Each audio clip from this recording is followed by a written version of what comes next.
খেজুরের গুড়ের প্রজেক্ট চালানো অতটা সহজ কাজ নয়। তবু চাহিদার কথা চিন্তা করে ভোক্তার জন্য প্রতি বছর খেজুরের গুড় এক্সপোর্ট প্রজেক্ট হাতে নেয় গ্রো আপ।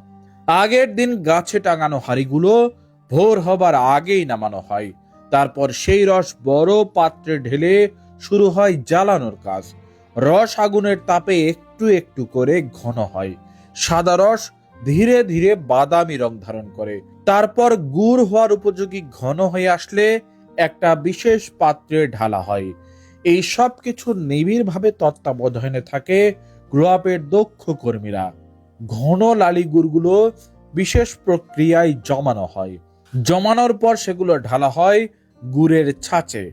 আর গ্রো আপের প্রজেক্ট গুলো চলে প্রত্যন্ত গ্রাম অঞ্চলে, তাই সম্পূর্ণ গ্রামীণ পরিবেশে অর্গানিক ভাবে তৈরি এসব গুড়ের চাহিদা বিদেশে ব্যাপক। এভাবে দেশের এই প্রোডাক্ট বিদেশের মাটিতে পৌঁছে দিচ্ছে গ্রো আপ।